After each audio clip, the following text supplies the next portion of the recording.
Good afternoon, everyone. So as you know, corneal blindness is one of the leading causes of blindness in the world, but the great thing is that it is a reversible or treatable cause of blindness. For many of these conditions, such as Fuchs endothelial dystrophy or corneal decompensation, the treatment is an endothelial keratoplasty or a full-thickness keratoplasty. However, global shortage of corneal tissue availability and, of course, problems related to graft-like rejection and failure then go back into a vicious cycle of leading us to shortage of tissue. So what is our way to bypass this? Groups around the world have been trying to research and find ways of generating and transplanting corneal endothelial cells. And one of the greatest works that we have is the landmark work by Professor Kinoshita et al., who have tried to generate endothelial cells from corneal endothelial tissue. The challenges there, of course, is the limited expansion of cells. If you remember, endothelial cells do not generate on their own and do stop, have a cell arrest at the G1 phase. In addition, there is a lot of endothelial mesenchymal transition, which means these cells tend to go into fibrosis much more when we are trying to expand them. And of course, the issues with transfer and viability. So because of that, we were trying to find an alternate source because already the corneal tissue is less and we are trying to expand from there. So is there an easier way or a better way from something that we have a lot of? So we are trying to generate corneal cells from our peripheral blood, a normal blood sample which we can use to generate cells. And how did we do this? And this was the plan of our work, to generate induced corneal endothelial cells. That's not enough. Those generated cells, now we need to integrate into a substrate because that's where it's going to be in the cornea. They have to maintain their morphology and function. What are the various approaches we can do this? Go into animal experiments and then on to clinical trials. So this was our work till now, where we've used peripheral blood cells, which were reprogrammed using a Sendai virus into pluripotent stem cells, and then finally into corneal endothelial cells. Now, it's not enough for us to believe these are endothelial cells. They have to be characterized by various markers, which I will just show in the subsequent slides.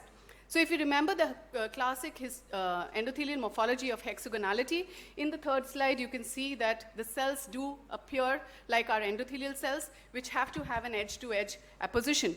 But appearance is not enough. They have to have the classical markers.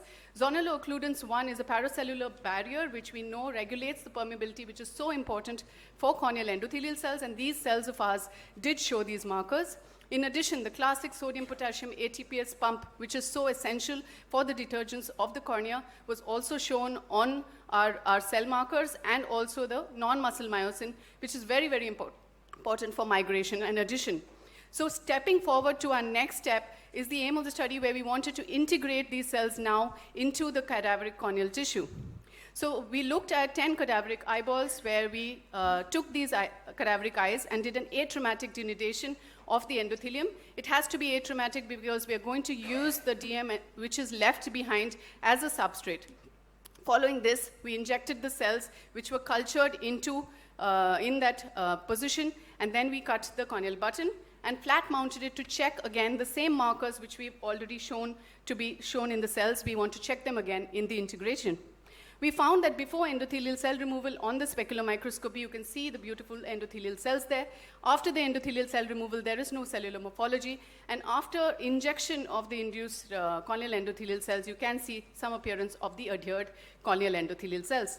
Similarly, we did show that even after integration by IHC and IF, the same markers, that is the zonular occludence, was found on the integrated cells on the cadaveric cornea.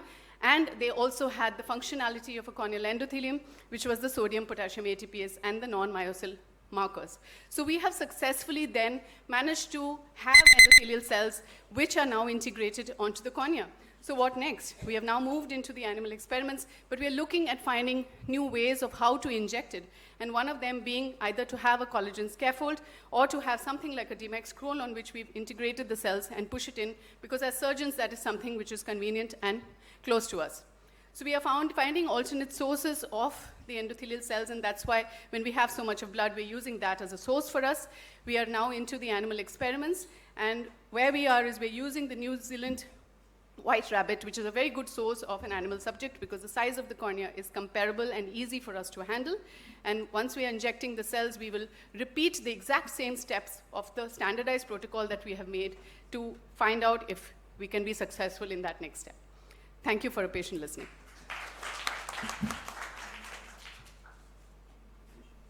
Next.